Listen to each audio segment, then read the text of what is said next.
¿qué tal? ¿Cómo les va? Bienvenidos a un nuevo periscopio por el streaming de UniTV. Hace unos días, hace no muchos días, el 25 de junio justamente y para ser preciso, se hizo un paro general llamado por la CGT. Parece mucho tiempo, en esa época incluso estábamos jugando una Copa del Mundo y todas esas cuestiones, cosas que ya no ocurren. Pero se dio una situación que desde los medios de comunicación ese paro pasó relativamente inadvertido, muy inadvertido para ser franco, por lo cual no fue el ámbito donde se terminó haciendo un balance de lo sucedido y de algún modo ver qué escenarios vuelve a construir hacia el futuro. Digamos, en ese espacio se dieron un montón de reuniones en un montón de ámbitos, no fueron los medios de comunicación claramente el lugar donde se balanceó y se mostró lo que efectivamente ocurrió ese 25 de junio. Razón por la cual decidimos en este humilde programa tratar de algún modo cubrir esa vacancia. Es por eso que hoy están con nosotros Osvaldo Battistini, que es sociólogo, investigador del CONICET y de esta universidad, Universidad Nacional de General Sarmiento, y Martín Armelino, que es politólogo él, también investigador del CONICET y de esta universidad, un politólogo y un sociólogo para tratar de entender cómo sigue todo esto, cómo sigue la situación de la CGT, cómo sigue la conflictividad en nuestra sociedad para detener el plan de ajuste, lo que vendrá, ¿sí? Y también tratar de entender cuál es el mundo de los trabajadores hoy, porque a veces cuando nos ponemos a analizarlo lo hacemos con categorías quizás no muy ajustadas a nuestra realidad de hoy. Como siempre, como panelistas permanentes en el Periscopio, María Pía López y Mario Santucho, que va a iniciar este derrotero, que no tiene que ver con derrota, derrotero, en este nuevo programa del Periscopio. ¿Qué tal, Mario? ¿Qué tal? ¿Cómo andan? Bien.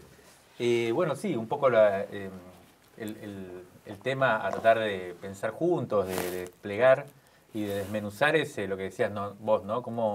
¿Qué pasó a partir o qué nueva escena aparece a partir del paro general convocado por todas las expresiones del sindicalismo prácticamente, la CGT, la CTA, del 25 de junio último, que creo yo fue como, de alguna manera, una bisagra, un elemento verificador del cambio de etapa política, ¿no?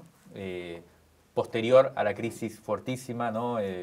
Financiera de junio, sufrida por el gobierno, que puso en crisis, o sea, más que puso en crisis, creo que fue ya una especie de fin del modelo económico planteado por el macrismo, por el gobierno, desde su asunción hasta acá, y por lo tanto la apertura a una nueva etapa, que se suele llamar como el fin del gradualismo, ¿no? O sea, se abre ahora otra etapa, el acuerdo con el FMI por parte del gobierno también cristaliza eso, y durante todo este periodo de tiempo, creo que el paro general puso en cuestión claramente eso, se viene ya un escenario de ajuste muy claro, y por lo tanto, la pregunta sería, ¿qué pasa con el sindicalismo? ¿Qué pasa con el movimiento obrero en general? ¿Qué pasa con los trabajadores y sus estructuras, en este caso organizativas, frente a este escenario que se viene, ¿no?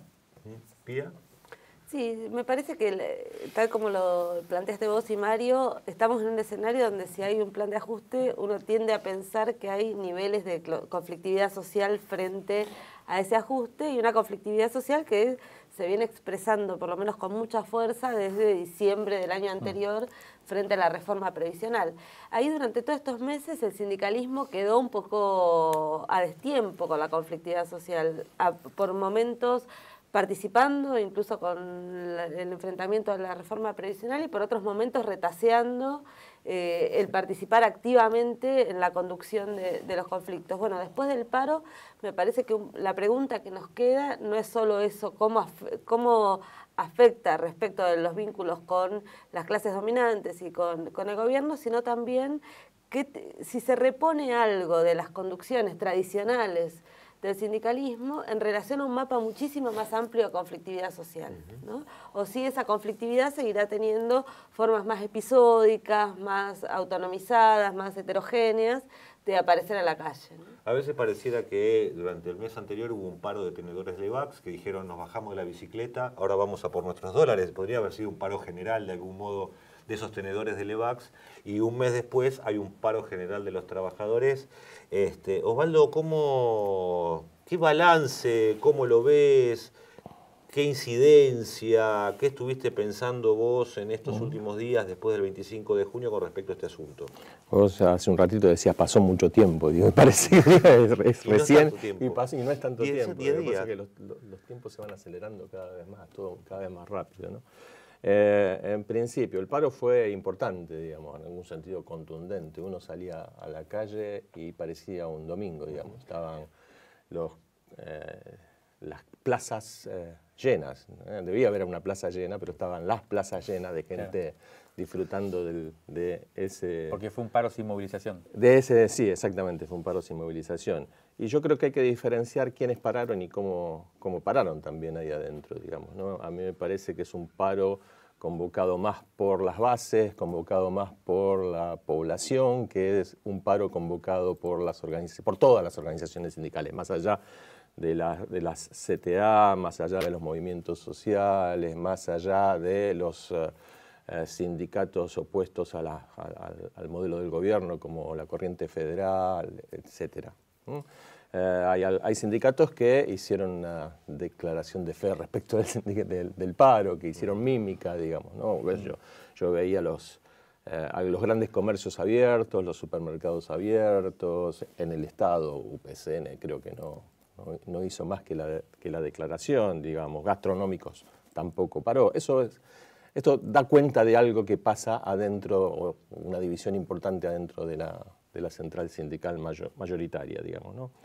Y ahí uno puede empezar a pensar qué es lo que pasa con esos sindicatos que hasta ahora comandan la CGT, digamos, que hasta ahora dirigen la CGT. Digamos que esos sindicatos que aparentemente hicieron la huelga o declararon la huelga, pero contra, en algún caso, su propia voluntad.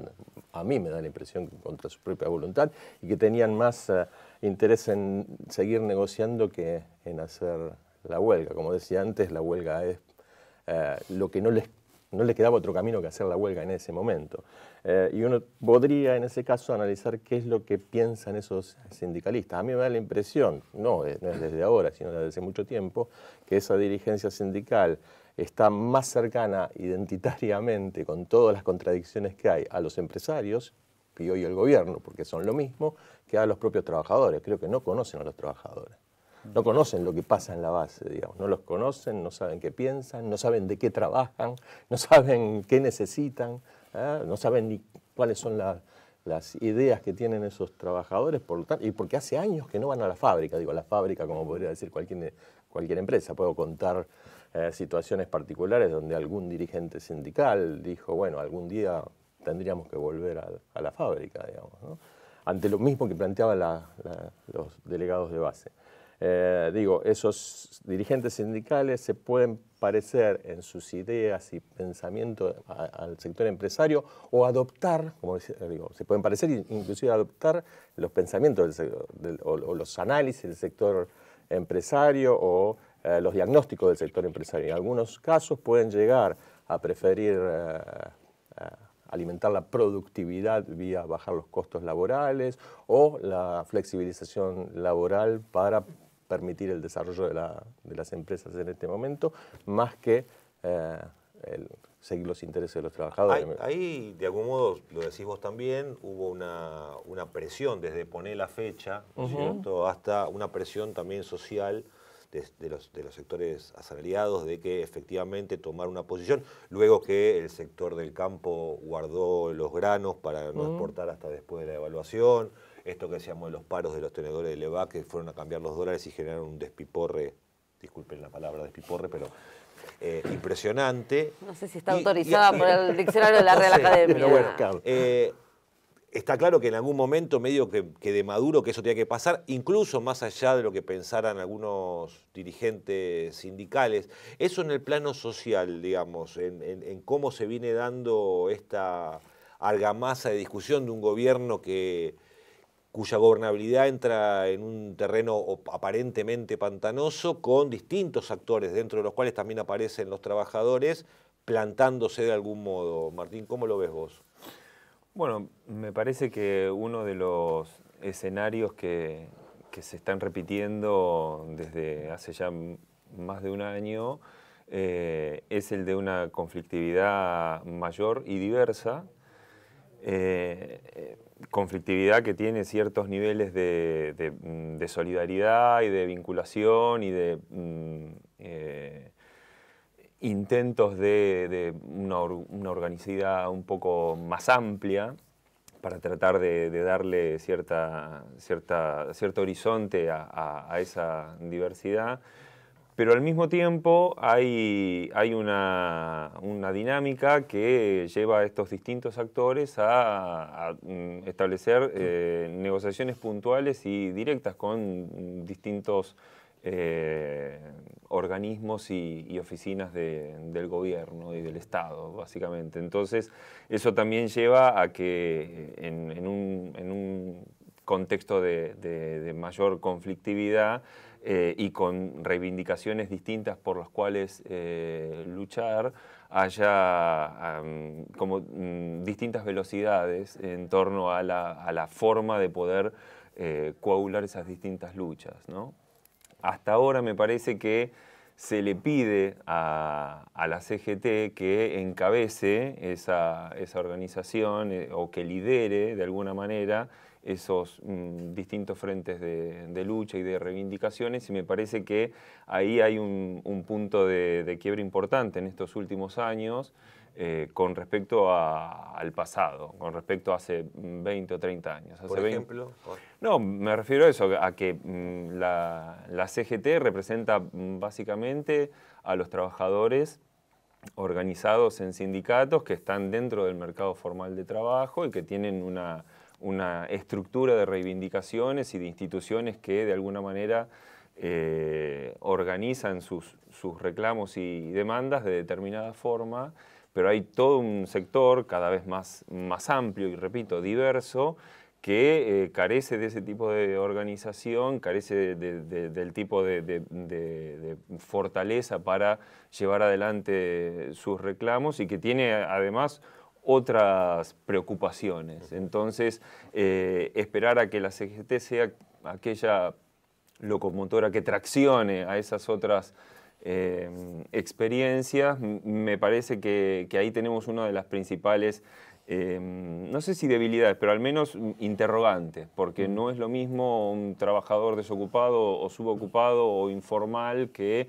un empleado calificado que tiene una gran cantidad de reivindicaciones cubiertas y que están estatalmente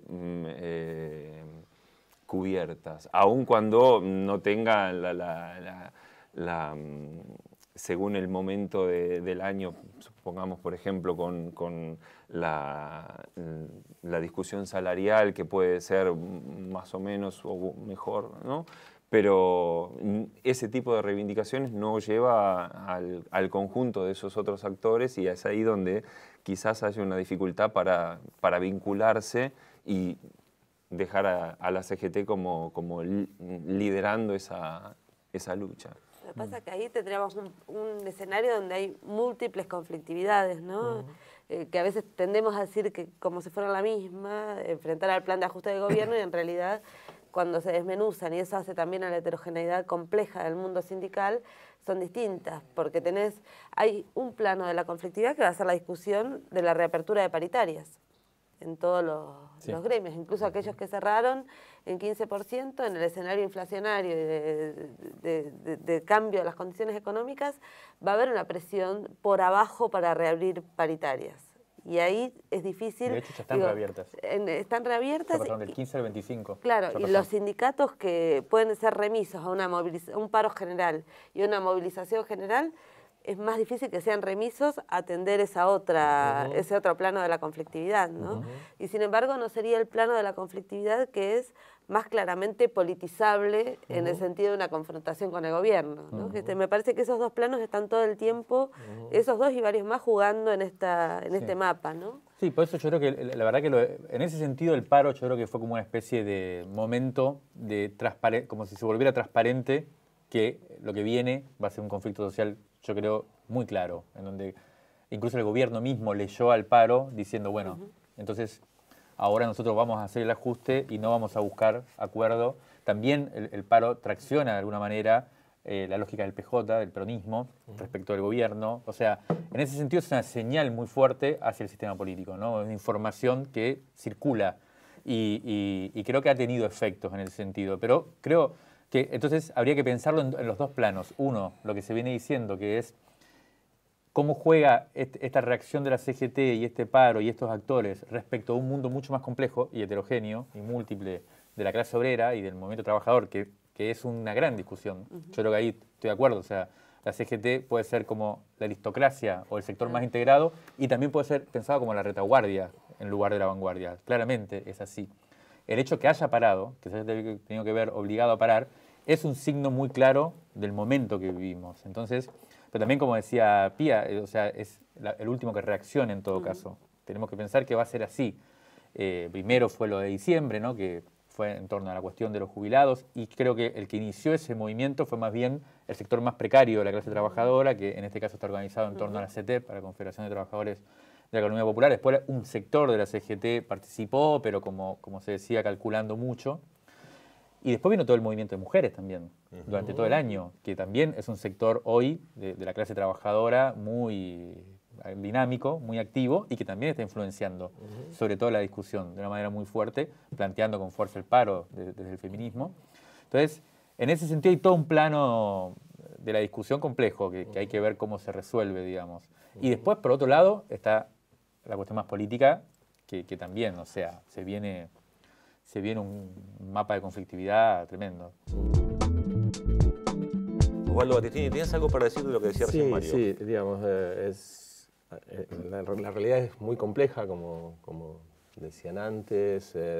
Los conflictos son llamados desde abajo. Me parece que desde el 2001 ocurre esto, digamos, al revés de cómo sucedía, al contrario de cómo sucedía desde los años 70 hasta ese momento, digamos, ¿no?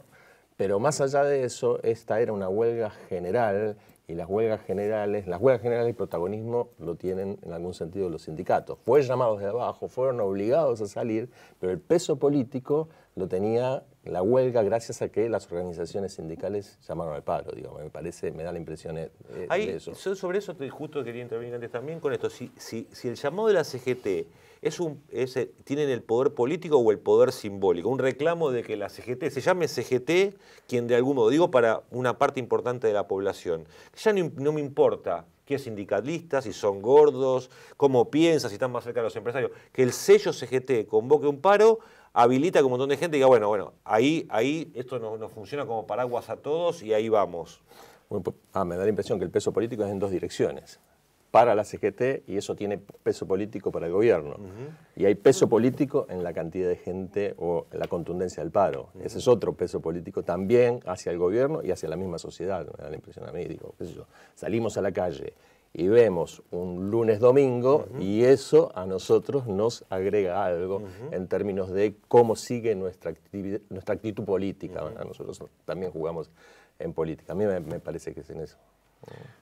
No dejaría de lado la vinculación, otra vez, con el pasado en este sentido. La relación CGT-PJ de otro tiempo no tiene mucho que ver con la relación que hay hoy entre la CGT y los peronismos, ¿no? Me parece que ahí también hay un desfase entre esas expectativas, no solo de reclamos corporativos, sino de demandas laborales y de los trabajadores y sus preferencias políticas y sus modos de representarlas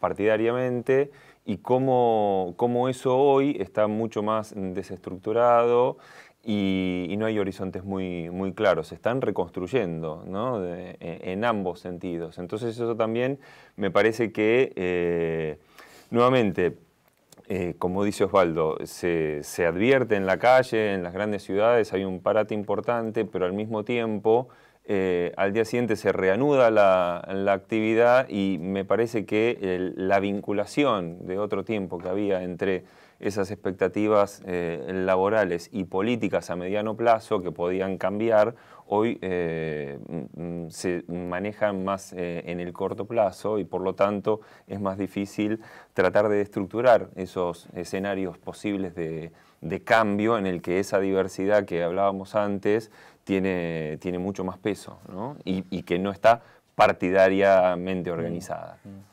Sí, además, digo, un secretario general de un gremio donde todos sus afiliados votaron y comparten el diario de Cambiemos, ¿por qué el secretario general debería tener otro discurso?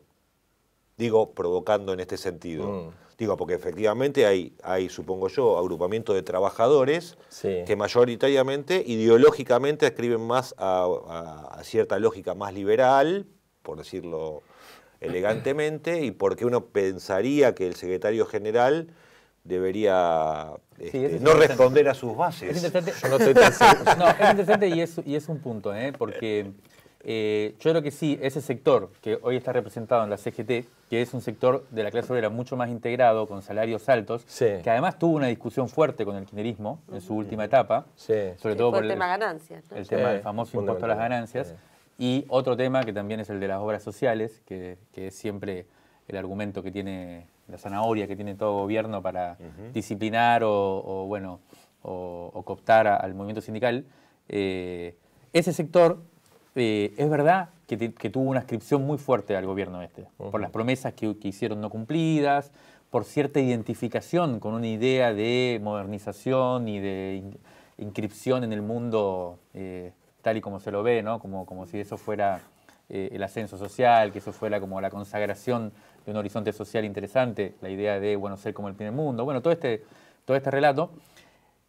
Es verdad que eso condiciona mucho a los sindicatos y yo conozco a gente de los sindicatos, hablo, y es verdad que es muy difícil hacer un paro llamado desde arriba, simplemente, cuando desde las bases, como decís vos, pero al contrario, o sea, desde las bases no hay ánimo de paro. Esta vez se notó que sí había ánimo de paro. Y ahí está la pregunta entonces que me parece que se hacía, que es, ¿y eso políticamente qué está significando? O sea, yo creo que hay una ruptura también de buena parte de este movimiento de trabajadores respecto del gobierno. Creo que hay una ruptura. Creo que también aparece otra cosa, que es que muchos de estos trabajadores dicen, estoy peor.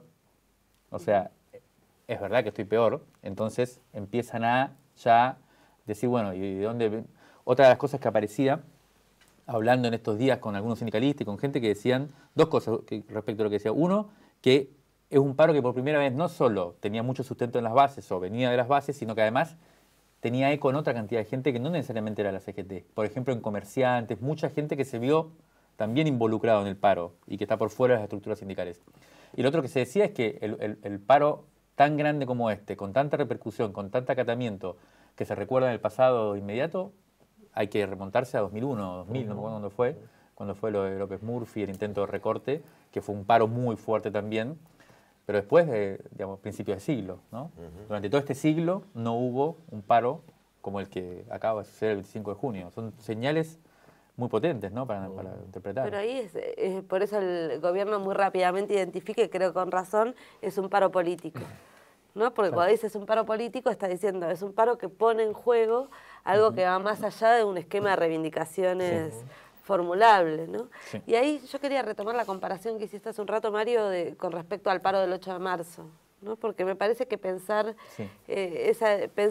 este paro también en relación al crecimiento callejero, incluso de las luchas de los feminismos populares en Argentina, es relevante, pero ese paro del 8 de marzo tuvo, me parece, una singularidad que es la de poner imágenes de una sociedad futura, ¿no? O de poner en juego algo que no siempre ocurre en los movimientos sociales y políticos, que es en la misma praxis poner imágenes de lo que se quiere construir, ¿no? Que pasó el 8 de marzo, pasó la vigilia del 13 de junio. Cuando la CGT acepta pone la fecha, pero al mismo tiempo dice que ese paro es un paro sin movilización, me parece que está también privando al conjunto de los sectores populares de poder producir esas imágenes de qué significa estar juntos, produciendo otro tipo de sociedad, ¿no? Que esa diferencia me gustaría preservarla porque no es lo mismo lo que se pone en juego, porque creo que no es lo mismo tampoco qué tipo de apuesta o no se hace a la gobernabilidad, ¿no? Por eso me parece que la novedad está ahí, más que en la CETEP, ¿no? Uno pensaría que la CETEP, por las características de quienes la conforman, nos está hablando de un nuevo tipo de organización de los trabajadores y las reivindicaciones populares. Me parece que el hecho de querer convertirse en un sindicato en un punto es un gesto hacia algo que se conoce y por lo tanto nos da cierta previsibilidad. Lo que ocurre a partir de experiencias como la del 8M y lo que se desprende de eso es lo novedoso, es lo que no conocemos y ahí es donde me parece que está la gran apuesta y por eso la necesidad de la movilización, que la movilización termina de darle forma o contribuye a darle forma a esa organización que todavía no es, ¿no? O sea, como que uno retoma un símbolo, una práctica social argentina fuerte, donde se corona, digamos, de algún modo en esa movilización, más allá de todos estos ingredientes nuevos que efectivamente aparecen en cuanto a la conformación de los grupos sociales de trabajadores, etcétera, etcétera. Digo, nosotros necesitamos esa modernidad de juntarnos todos en una plaza en algún momento, porque es lo que da cuenta y lo que termina como catalizando todo lo que se vino dando previamente. No sé si por eso... Es como el indicador. Bueno, ahí pero también el autorreconocimiento, ¿no? Claro, pero digo, ese sujeto movilizado, ¿no? Claro, no solamente por el hecho de la movilización en sí, sino porque quienes se movilizan en este caso es la herramienta a mano que tienen en principio y precisamente porque no tienen esos estándares de organización y de institucionalidad que tienen otro tipo de actores, claro, como por ejemplo los sindicatos, claro, ¿no? Entonces me parece que esa diferencia no es menor al momento de encontrar formas de institucionalización de un reclamo, de un actor y de un tipo de identidad también. Respecto a lo que decía Mario, digo, la adscripción y lo que decías vos antes de los trabajadores a Cambiemos, ¿no?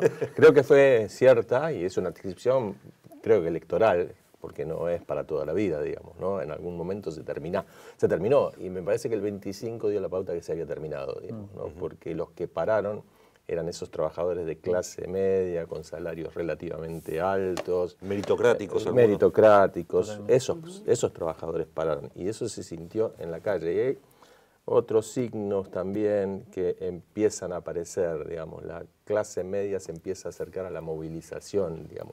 En el paro de mujeres, en la marcha federal. No se mostraban en contra de la marcha federal, aplaudían el síntoma de Rivadavia, ¿no? De la avenida Rivadavia. ¿Qué es lo que sucede en la avenida Rivadavia? Yo me acuerdo cuando marchábamos en los 90, del 97, 98 hasta el 2001, la clase media al principio estaba alejada y después se acercaba a la marcha, aplaudía y después algunos se metían adentro de la marcha. Esto empieza a suceder. Me parece que también... Y hoy, en algún sentido más interesante aún, hay un ejercicio de la conflictividad desde distintos sectores. Y aún esos mismos sectores están atravesados por distintos sectores sociales que van a las distintas marchas o que van a las distintas movilizaciones. Y me parece que eso es absolutamente novedoso. Eso es absolutamente novedoso, interesante, políticamente significativo. Y me parece que eso es lo que está advirtiendo el gobierno. Y ahí aparece también una característica que nos define como argentinos. O sea, ni yanquis ni marxistas, hinchapelotas. O sea, frente a cualquier quilombo, efectivamente salimos a la calle. Argentinos que no pudieron festejar el Mundial. Por ejemplo. Maradona y no Messi. Efectivamente. Lo que quiero decir es que es una característica también muy propia de nuestra sociedad. Y que uno piensa en la CGT y putea y dice qué desastre, y cuando se juntan, no como son y qué sé yo. Sí. Pero también es cierto que quizás en otros países de América Latina todo esto ni existe o es mucho menor. O sea, convengamos que nos puede gustar poco algunos gordos de la CGT, pero por lo menos tenemos esta CGT. O a veces me da sensación cuando uno mira por otro lado. Yo iba a decir algo que va en contradicción respecto a lo que dije al principio, pero ¿por Pero qué no no? importa, por eso Está bueno. Digo, parece que esas organizaciones ya no sirven como tales, están solamente sostenidas por el poder de los gordos en algunos casos, porque, digo, si no sostienen ese tipo de organización, ellos perderían el lugar que tienen, perderían el poder de la representación, perderían el espacio de trabajo de algunos de ellos particularmente. Todo lo que consiguieron hasta Pero ahora. es también una referencia para el resto de la sociedad, Sí, ¿no? pero ¿qué es lo que tienen que defender los trabajadores? En algún momento hablábamos del desafío para los trabajadores. El desafío para los trabajadores es sostener la organización. Digo, toda la organización que se obtuvo, que se consiguió desde el 2001 hasta ahora, digo, en términos de la capacidad de movilización, hay que sostenerla. Y a lo mejor hay que sostenerla recuperando esas organizaciones, recuperando y transformando esas organizaciones. Me parece que ese es el desafío. Por supuesto, no lo vamos a solucionar nosotros en esta mesa, digamos, eso lo tienen que hacer los trabajadores. O a lo mejor todas esas movilizaciones o todo ese clima de movilización que se da en este tiempo, desde el poner la fecha hasta hagan un paro. Claro. ¿No? Sí, yo por ahí voy a tirar una cosa que puede ser Tira como... una bomba, Mario, que te estamos extrañando. Suben los picos de rating en ese momento. No, porque ya es una dinámica demasiado virtuosa en el cual vamos... No, yo creo que, ¿por qué la CGT no moviliza? ¿Por qué llama al paro sin movilización? Claramente en la CGT hay miedo de movilizar. Sí. Y hay dos imágenes, interesante lo que decía, dos imágenes de quiénes son los que movilizan hoy. Uno es el feminismo, el otro es la ACT, los movimientos sociales. Son las dos imágenes. Una, por ahí nos gusta más, porque tiene imágenes más de futuro y de felicidad más ligadas a como sentimos nosotros, que es el feminismo. Creo que realmente fue muy importante lo de la media sanción de la ley del aborto, ¿no? O sea, y ahora, ¿por qué lo voy a decir con esto? La otra es la de la CETEP, que es verdad que tiene un elemento conservador, ¿no? En el sentido de querer como construir una estructura como la CGT, también por su relación con el Vaticano, si se quiere, hay un elemento conservador ahí, claro, pero también es cierto que es una imagen muy fuerte de lo que es lo plebeyo hoy, con mucha fuerza, ¿no? Y con una capacidad de movilización y de organización muy impresionante que quizás en otro momento era mucho menos cristalizado como... Entonces, y es eso, ¿no? Y las dos imágenes para la CGT son un problema. Las dos son un problema. Es difícil entonces, la CGT no va a manejar más la calle, por eso no moviliza.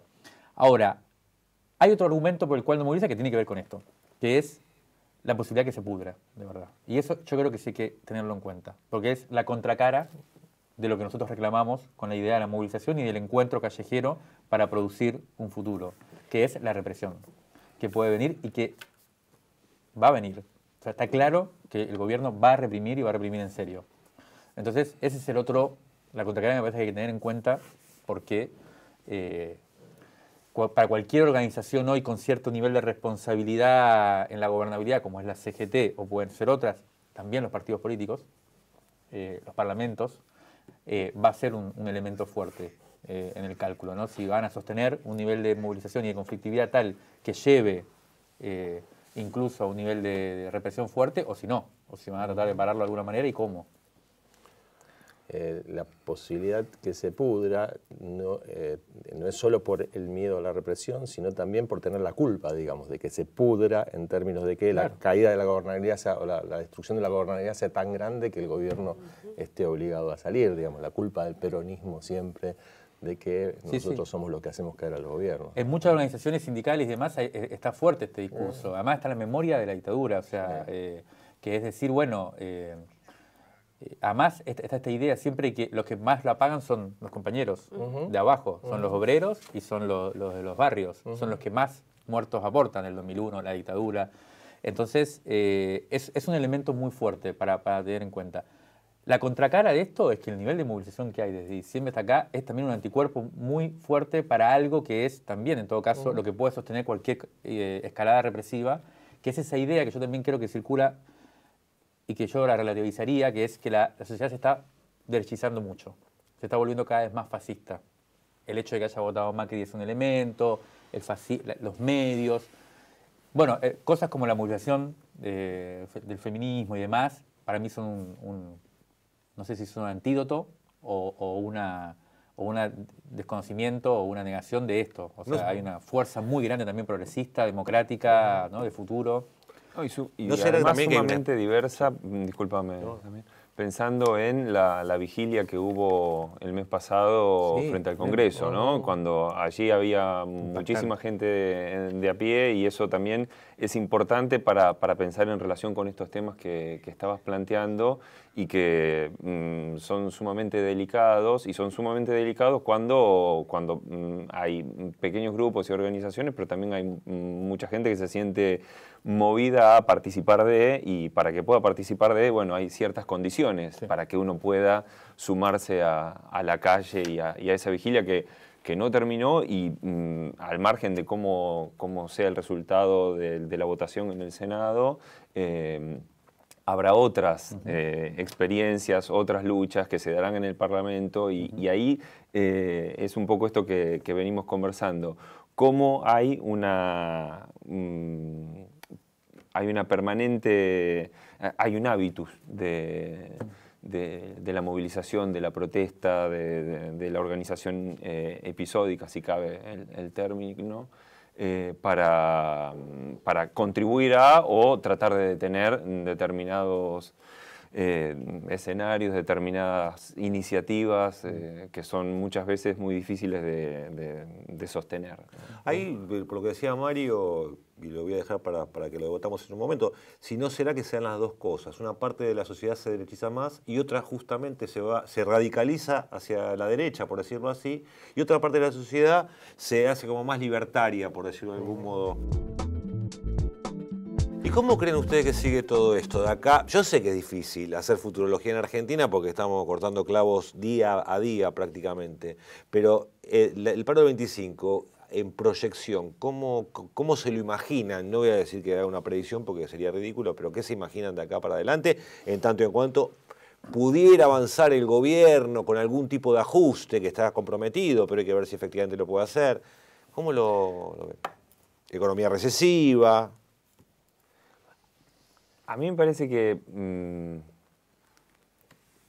sería provechoso que el gobierno tuviera en cuenta a las diversas movilizaciones sobre las que hemos estado hablando en todo este programa. Me da la impresión de que no hay suficiente atención respecto de estas movilizaciones, de los reclamos que se portan, y teniendo en cuenta ese escenario mediano al que vos te estabas refiriendo, ¿no? Y si no tienen en cuenta esas distintas expresiones, me da la impresión de que tendremos un fin de año bastante movidito.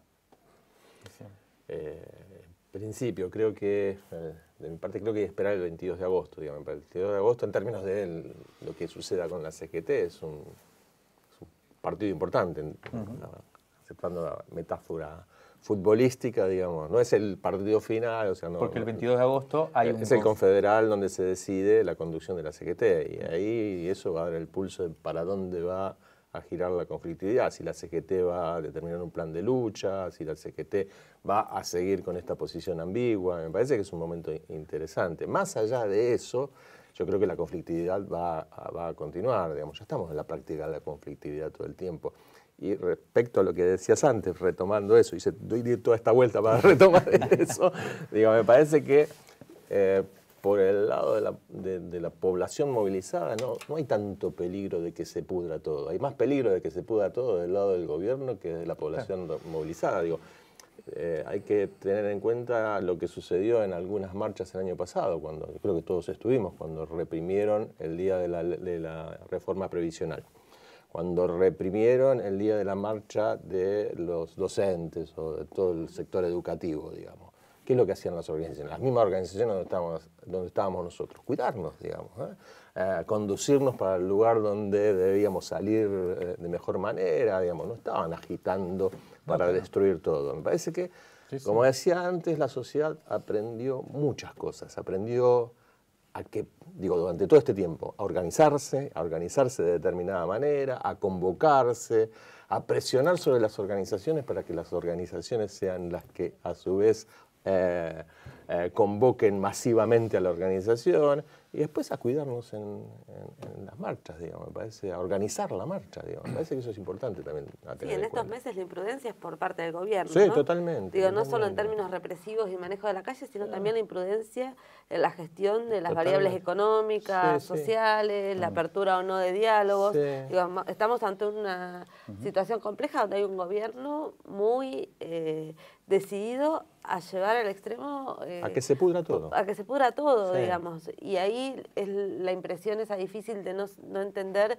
si es pura negligencia, inoperancia en el manejo de la cuestión pública, o si es una decisión de que ese pudrirse todo lleva a generar situaciones relativamente difíciles de revertir, como el acuerdo con el FMI ahora, dolarización, extranjerización de bienes públicos, etcétera, ¿no? Pero ese pudrirse todo me parece que está del lado del gobierno todo el tiempo. La conflictividad hace virtuosa la democracia, digamos. Tenemos que ver eso también, digamos. La virtud de la democracia es poder responder desde el gobierno a la conflictividad de las calles. Bueno, en ese juego estamos. Me parece que yo decía la vez pasada cuando íbamos, estábamos en no me acuerdo qué marcha, alguien me dice, bueno, pero en realidad acá no hay nadie que comande, no hay nadie que lidere. Y digo, bueno, eso va a la saga, viene después, digamos. Me parece que la política viene a la saga de la movilización en estos tiempos, digamos. Después eso se arma. Me parece que hay más racionalidad en la calle que en la política en muchos casos, ¿no? Me da la impresión. Bueno, y después está, creo que con eso tiene mucho que ver lo que pasa el 22 de agosto, concretamente, porque también ahí está esa discusión, ¿no? Me parece que hoy la discusión al interior del sindicalismo es si se apuesta por una radicalización del conflicto, de la lucha, de los paros, con un sector grande, cada vez más grande del sindicalismo que está apostando a ese camino. Hoy se habla, ¿no?, de un agrupamiento, de un reagrupamiento en torno a una candidatura posible de Pablo Moyano para dirigir la central, la confederación, digamos, apoyado por Palazzo, por el secretario general de los bancarios. Eso es unas cosas que se habla por un lado, que de hecho estuvieron reunidos con sectores más grandes, incluso de sindicatos grandes, de los automóviles, SMATA y la UOM, una reorganización por ese lado de los también sectores más afectados por el ajuste y por la crisis que está. Y por otro lado, otro sector que sería más expresado hoy en el triunvirato y en la actual conducción de la CGT, que está tratando de diluir un poco la convocatoria del 22 de agosto del Confederal para apostar a que siga esta conducción con la idea de mantener, según ellos, la unidad del movimiento obrero, con un cálculo que no deja de ser interesante, no para defenderlos, por favor, no estoy defendiendo a los sectores más conservadores y retardatarios del movimiento obrero, pero sí para entender un poco qué escenario es el que estamos. Me parece que de última eso es lo que es interesante, más allá de decirle nosotros lo que tienen que hacer a ellos. Claro. Que es que el nivel de conflictividad y de aislamiento y de provocación por parte del gobierno es tal que es muy posible que hoy la mayoría de las estructuras organizativas, sindicales, incluso aquellas que están totalmente involucradas en negocios y en complicidades con las estructuras propietarias y empresariales y demás, casi todo el mundo hoy estaría en contra del gobierno y con un afán de ampliar el conflicto. No sé si radicalizarlo, como ciertos sectores quisieran, pero por lo menos sostenerlo, intensificarlo. Y se habla, por ejemplo, de que una posible medida sería un paro de 36 horas, como buscar variantes por ese lado, pero todo parece indicar que el conflicto se va a agudizar, claramente. Pero ahí, digo, y esto se lo tiro a toda la mesa también, digamos, más allá de que nos caigan más simpáticos unos que otros o que a uno le parezca que la política debería ser de una manera u otra, que la CGT se fracturara en dos no sería una buena noticia, en lo más mínimo, que quedan los gordos por un lado y Moyano Palazzo por el otro. En ese sentido digo, porque la idea que vos decís de extender más allá del 22 tiene que ver con ganar tiempo para seguir tratando de acordar cómo seguir todos juntos, más allá de, es la sensación que yo tengo o no, o me estoy equivocando. Probablemente no sea una buena noticia, pero tampoco que queden unidos y que eso diluya el conflicto tampoco sería una buena noticia. A lo mejor la buena noticia sería que cambie la conducción, pero bueno, nosotros no lo vamos a determinar nada por el estilo, creo. Yo no creo que podamos forzar a que hagan una huelga. Que asuma una conducción más combativa y que de alguna manera tense al... Probablemente, de ese entramado que se está conformando. No, yo digo que sería lo deseable, pero... Sí, esa idea de Moyano con Palazzo no es tan así. no dije nada, puse cara nada más. Por eso. Pero me parece Pienso igualmente- que... No, dale, perdón. No. No, pienso que, no sé si hay un acuerdo de Moyano con Palazzo, pero me parece que ni el mismo Palazzo aceptaría en última instancia que sea... El acuerdo puede estar en unirse, pero no creo que Palazzo avale, no sé si le tendrá absoluta confianza a Moyano para que conduzca... Bueno, ¿quién tiene CGT. absoluta confianza? Creo que Absoluta confianza. Moyano, Es un término Pablo. en cualquiera. absoluta es verdad, tenés razón. Es demasiado absoluto. es confuso. Marcelo, Pablo Moyano pudriría todo. no sé, qué sé No yo. sabemos.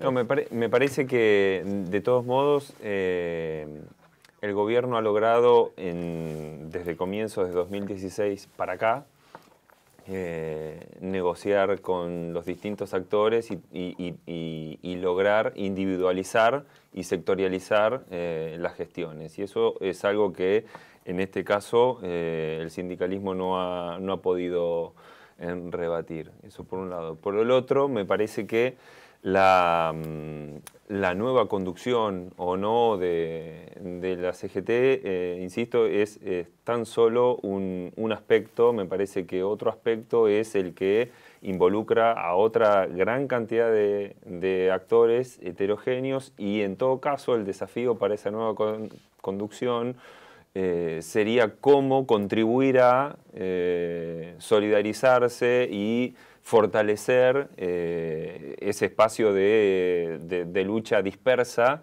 que, como venimos conversando, no solamente se circunscribe al mundo del trabajo. En todo caso, el mundo del trabajo está en diálogo permanente con esas otras reivindicaciones que tienen que ver con la diversidad sexual, con los jóvenes, con los viejos, en fin, con distintos tipos de actores. Querías agregar algo, sí. Si me voy a rectificar, porque no estoy tan seguro que una división de la CGT sea tan mala, digamos, ¿no? En última instancia. Me parece, retomando tiempos pasados, digamos, la CGT se dividió mil veces. En el neoliberalismo anterior, la CGT estaba dividida, digamos, y eso no afectó la conflictividad, me da la impresión a mí. La relación en algún momento entre el MTA y el CTA fue virtuosa, digamos, la marcha federal, digamos. Me parece que, y hoy es más complejo aún, aunque se divida, me parece que el peso de la conflictividad va a estar de un lado, y en el otro yo no sé si va a haber sectores de ese mismo otro lado negociador que no le van a exigir a ese lado también poner la fecha o mostrarte conflictivo, digamos. Me da la impresión, no sé, no estoy seguro tampoco. Mario. Yo creo que ahí, no sé, la verdad puede ser. Yo no sé cuál dinámica será la mejor. Lo que creo es que hay dos cuestiones en juego, dos cálculos que están operando ahí y que son las que están definiendo un poco. Uno tiene que ver con la gobernabilidad. Tiene que ver con si el gobierno puede, después de trastabillar, de alguna manera volver a retomar cierta iniciativa política. Y, por lo tanto, pueda volver a construir un engranaje de gobernabilidad a través de la incorporación de ciertos sectores.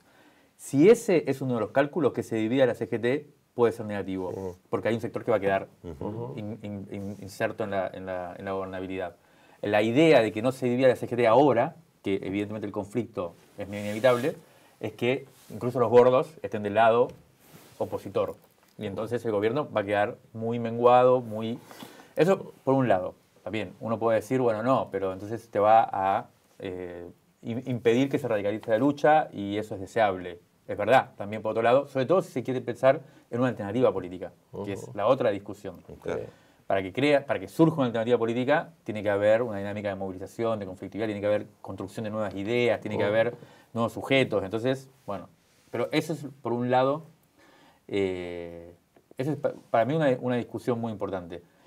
Por otro lado está, creo yo, esta otra discusión, que es la de las nuevas imágenes, que ya lo planteé de alguna forma, ¿no? Que es qué es lo que viene después.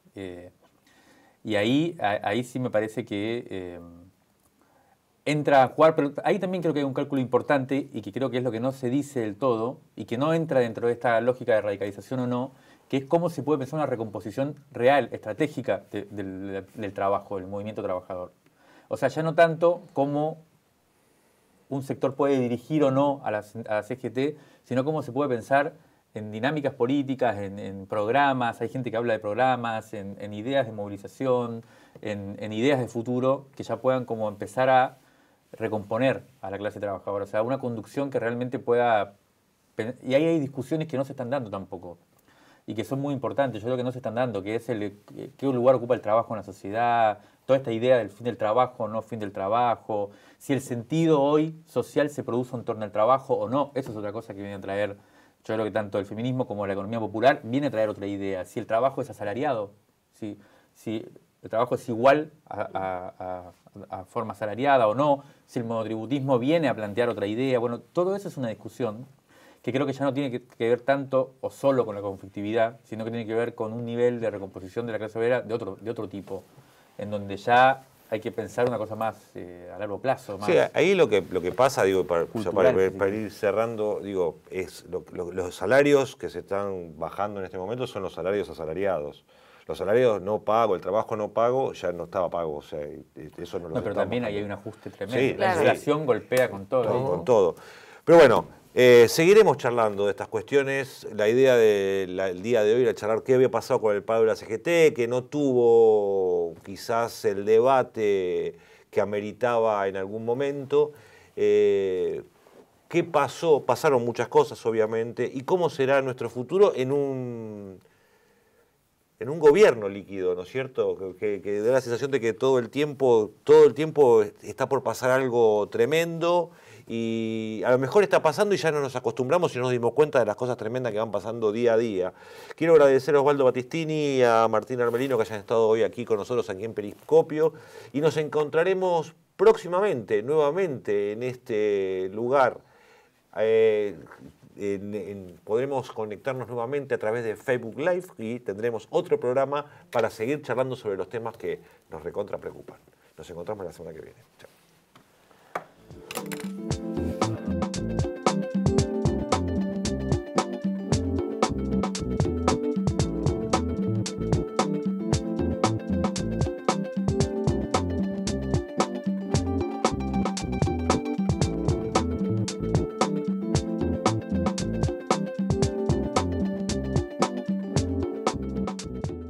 Soy Rodrigo Sordán. Soy Ian. Nicolás Gómez. Estela. Sara. Soy Anthony. Pablo. Samantha. Soy Olivia. Marcelo. Soy Franco. Soy estudiante de la licenciatura en Administración Pública. Profesorado de Historia. Física. Temática. Geografía. Administración de Empresas. Filosofía. Tecnicatura en Informática. Ingeniería Industrial. Comunicación. Soy estudiante del CAU. Soy de Granbur. José Cepaz. Don Torcuato. Bellavista. Soy de Perú. Soy de Los Polvorines. Soy de Pablo Noves. Muy buena pregunta. ¿Qué? Sueño con que la gente se respete entre sí. Las personas se interesen un poco más en la política. Recibirme y trabajar de programadora. Sueño con un gobierno de los trabajadores. Que no haya más femicidios. Dame un sueño. Sueño con viajar por el mundo. Que aprendamos a ayudarnos entre todos. Ser ministro de Educación. Que mi hija tenga un mejor país. Que haya menos delincuencia. Que deje de haber trata de personas. Mi sueño es trabajar de algo que me guste y tener una familia. Estás viendo UniTV. Seguimos con UniTV. Esto es UniTV.